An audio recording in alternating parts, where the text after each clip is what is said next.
जिले की सबसे बड़ी अधिकारी डीएम नेहा शर्मा एक सुबह सादे कपड़ों में बिना किसी सरकारी रौब के सब्जी खरीदने बाजार पहुंची। उनके चेहरे पर सादगी थी, चाल में आत्मविश्वास, लेकिन किसी को अंदाजा तक नहीं था कि ये महिला इस जिले की डीएम है। नेहा सीधा एक ठेले के पास जाकर रुकी, जहां एक करीब 30 साल की सब्जी वाली औरत सब्जियां बेच रही थी। नेहा ने मुस्कुराकर उससे सब्जियों के दाम पूछे ही थे कि तभी एक छोटा बच्चा दौड़ता हुआ आया और उस औरत से लिपट कर बोला, मम्मी मुझे स्कूल छोड़ दो ना, लेट हो रहा है, नहीं तो टीचर डांटेंगे। सब्जी वाली बोली, बेटा थोड़ी देर रुक जा, मैं पहले इनको सब्जी दे दूं, फिर तुझे छोड़ने चलेंगे। बच्चा जिद करता रहा, नहीं मम्मी अभी चलो ना प्लीज, बहुत देर हो गई है। ये सब देखकर डीएम नेहा शर्मा का दिल पसीज गया। वो मुस्कुराकर बोली, आप बच्चे को स्कूल छोड़ आइए, मैं आपकी दुकान संभालती हूँ। सब्जी वाली थोड़ी हिचकिचाई, पर नेहा के भरोसे भरे लहजे ने उसे हिम्मत दी। उसने कहा, ठीक है बहन, मैं जल्दी लौट आऊंगी। और फिर वो अपने बेटे को लेकर स्कूल की ओर निकल गई। इधर नेहा ठेले पर खड़ी थी, चारों ओर के माहौल को गौर से देख रही थी। तभी एक मोटरसाइकिल ठेले के पास आकर रुकी। उस पर बैठा इंस्पेक्टर आदित्य वर्मा था। उसने उतरते ही थोड़ा तंज में कहा, तू कब से यहाँ सब्जियां बेचने लगी? यहाँ तो एक औरत हुआ करती थी, वो कहाँ गई? नेहा कुछ कहती, उससे पहले ही वह सब्जी वाली औरत वापस लौट आई। इंस्पेक्टर को देखकर उसके चेहरे पर घबराहट छा गई। झुककर बोली, क्या चाहिए आपको इंस्पेक्टर साहब? जो मन हो ले लीजिए। इंस्पेक्टर ने बेजा हुक्म दिया, आधा किलो टमाटर दे, 1 किलो भिंडी और आधा किलो परवल भी देना। औरत ने बिना कुछ कहे जल्दी जल्दी सब्जियां तौल दी। इंस्पेक्टर बिना एक भी पैसा दिए मोटरसाइकिल पर बैठा और चलता बना। यह सब देख नेहा शर्मा स्तब्ध रह गईं। कुछ पल खामोशी में बीते, फिर उन्होंने सब्जी वाली से पूछा, बहन उसने पैसे क्यों नहीं दिए? आपने उससे कुछ कहा क्यों नहीं? औरत की आंखों में मजबूरी साफ दिख रही थी। धीमे स्वर में बोली, बहन क्या कहूँ, ये इंस्पेक्टर रोज ऐसे ही सब्जियां ले जाता है। जब कुछ बोलती हूँ तो धमकाता है, कहता है मुझसे पैसे लेगी, अभी तेरे ठेले को उठवा दूंगा। मुझे डर लगता है, अगर ठेला चला गया तो घर कैसे चलेगा, मेरे बच्चे क्या खाएंगे, इसलिए चुपचाप दे देती हूँ। ये सुनकर डीएम नेहा शर्मा के चेहरे का रंग बदल गया, अंदर तक हिल गई वो।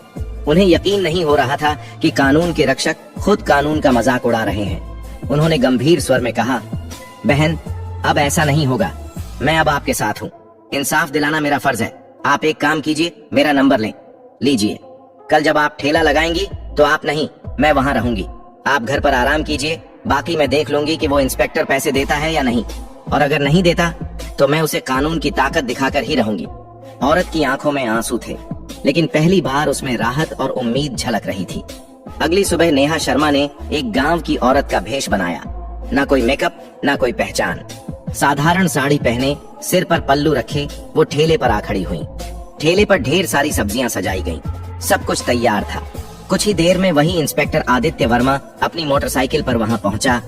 इंस्पेक्टर आदित्य वर्मा ने अपनी मोटरसाइकिल ठेले के पास लगाई और घूरते हुए बोला, क्या बात है, आज फिर तुम यहाँ? वैसे तुम उसकी क्या लगती हो? कल भी तुम यहीं थी और आज भी। नेहा शर्मा, जो अब भी गांव की एक आम महिला के रूप में खड़ी थी, धीरे से बोली, मैं उसकी बहन हूँ, इसलिए आज उसकी जगह ठेला संभाल रही हूँ। इंस्पेक्टर ने घिनौनी मुस्कान के साथ कहा, तो तुम तो अपनी बहन से भी ज्यादा खूबसूरत निकली, बहुत प्यारी लग रही हो आज।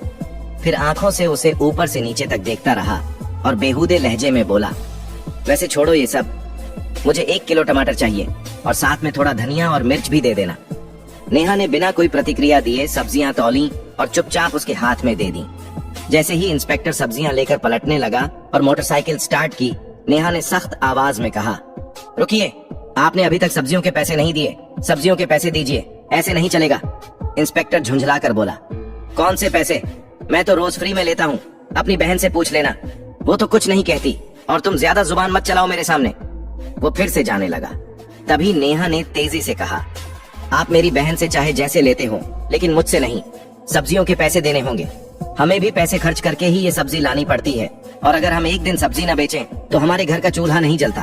आप जैसे लोग फ्री में सब्जी ले जाकर हमारे पेट पर लात मारते हैं। इतना सुनना था कि इंस्पेक्टर का घमंड भड़क उठा। उसने गुस्से में आकर एक जोरदार थप्पड़ नेहा के गाल पर जड़ दिया। नेहा लड़खड़ाई, लेकिन खुद को संभाल लिया।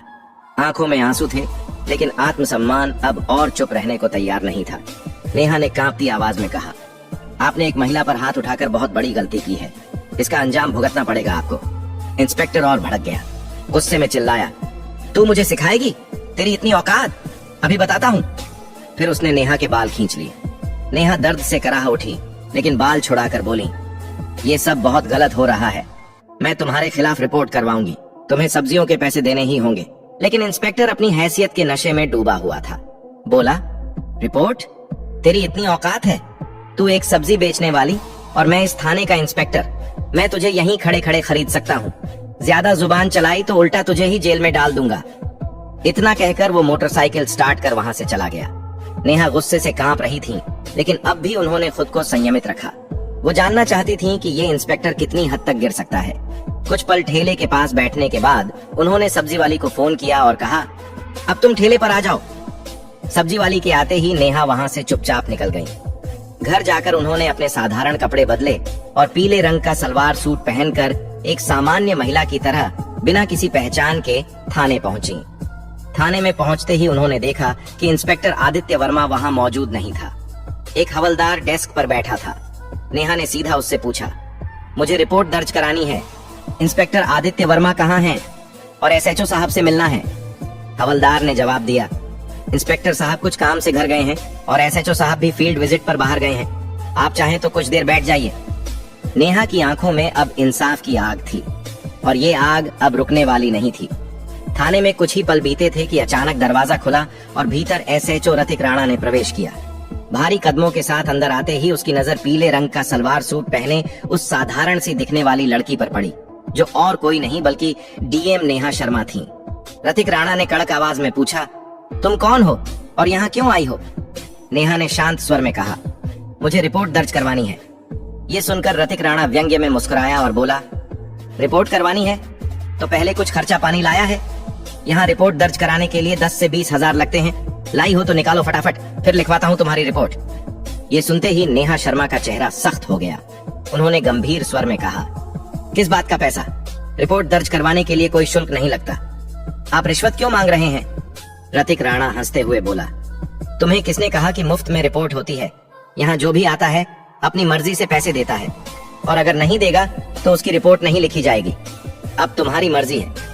नेहा ने गहरी सांस ली, फिर बोली, ठीक है, लीजिए 10,000 रुपए, अब रिपोर्ट लिखिए। पैसे लेते ही आर्थिक राणा ने पूछा, बताओ किसके खिलाफ रिपोर्ट है? नेहा ने गंभीर होकर कहा, इंस्पेक्टर आदित्य वर्मा के खिलाफ। उन्होंने एक सब्जी बेचने वाली औरत से बदतमीजी की। रोज उसके ठेले से बिना पैसे के सब्जियां उठाते हैं और जब मैंने विरोध किया तो मुझ पर हाथ उठाया। मैं इस पर सख्त कानूनी कार्रवाई चाहती हूँ। रतिक राणा का चेहरा स्याह पड़ गया। घबराहट उसके चेहरे पर साफ दिख रही थी।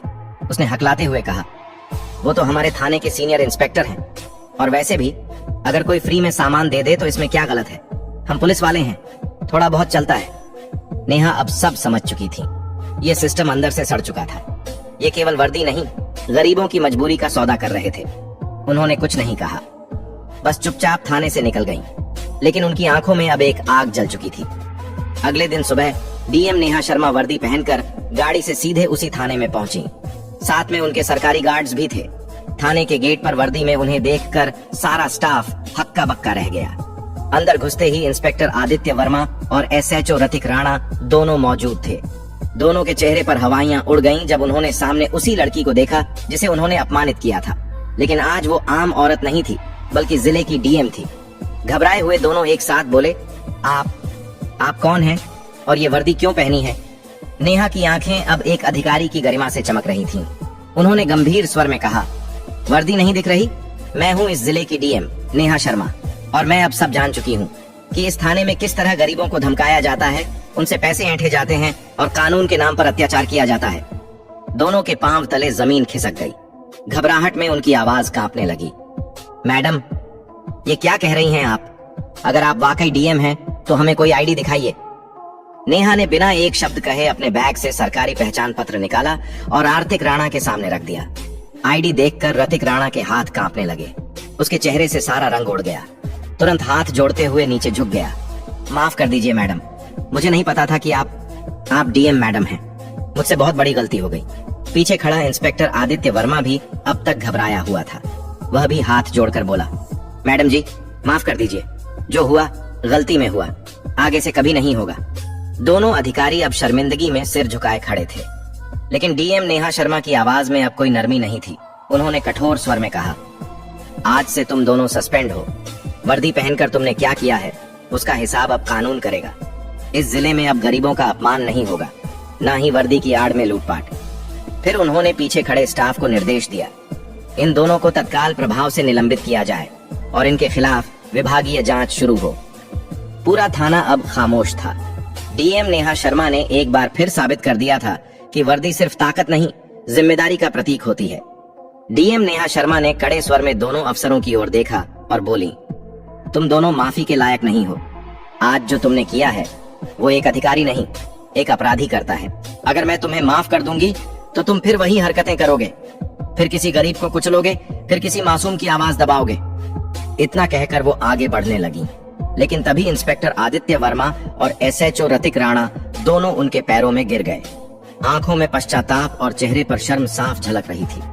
मैडम, आप बिल्कुल सही कह रही हैं, हम वाकई माफी के लायक नहीं, रतिक राणा बोला। लेकिन एक आखिरी मौका दीजिए, हम सच में बदल जाएंगे। आज के बाद किसी गरीब को नहीं सताएंगे, किसी से फालतू पैसे नहीं लेंगे और हर फरियादी की इज्जत करेंगे।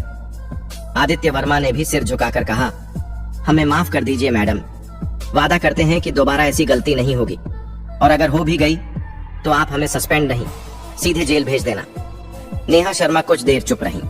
उनकी आंखें दोनों की नम आंखों और डरे हुए चेहरे पर टिक गईं। फिर उन्होंने गहरी सांस ली और गंभीर स्वर में बोली, ठीक है, मैं तुम्हें माफ कर रही हूँ, लेकिन ये आखिरी मौका है। अगली बार अगर किसी भी गरीब की आवाज मुझ तक पहुंची, अगर फिर किसी ने कहा कि थाने में अन्याय हुआ है, तो मैं तुम दोनों को सिर्फ सस्पेंड नहीं, सलाखों के पीछे डालूंगी, और इस बार कोई माफी नहीं होगी। दोनों अफसरों ने सिर झुका लिया। उनका आत्मसम्मान चूर चूर हो चुका था, लेकिन अब उनमें सुधार की एक सच्ची झलक थी। नेहा शर्मा ने थाने से बाहर निकलते वक्त एक नजर पूरे स्टाफ पर डाली और बोली, पुलिस की वर्दी डराने के लिए नहीं, भरोसा देने के लिए होती है। इस वर्दी की इज्जत तभी होगी जब इसे पहनने वाले खुद इज्जत देना सीखेंगे। डीएम के जाते ही पूरे थाने में सन्नाटा छा गया। सबके चेहरों पर शर्म और सोच की लकीरें थीं। उस दिन के बाद पूरा थाना जैसे बदल गया। अब न कोई रिश्वत लेता था, न किसी गरीब की आवाज दबाई जाती थी। हर फरियादी की बात सुनी जाती, रिपोर्ट बिना पैसों के दर्ज होती और सड़क से बाजार तक हर जगह पुलिस लोगों की मदद करती नजर आने लगी। सब्जी वाली औरत भी अपने ठेले पर मुस्कान के साथ बैठती थी, क्योंकि अब उसे किसी का डर नहीं था। ये कहानी हमें सिखाती है कि हिम्मत और ईमानदारी से बड़ी कोई ताकत नहीं होती। अगर किसी पद पर बैठा व्यक्ति अन्याय करता है तो उसकी वर्दी नहीं, उसके कर्म बोलते हैं, और जब सच बोलने वाला उठ खड़ा होता है तो पूरा सिस्टम बदल सकता है। अगर आपको यह वीडियो पसंद आया हो तो एक लाइक जरूर करें, गरीबों की आवाज को और लोगों तक पहुंचाने के लिए शेयर करें, और ऐसी ही कहानियों के लिए हमारे चैनल मशकूर वॉइस को सब्सक्राइब करना न भूलें। धन्यवाद।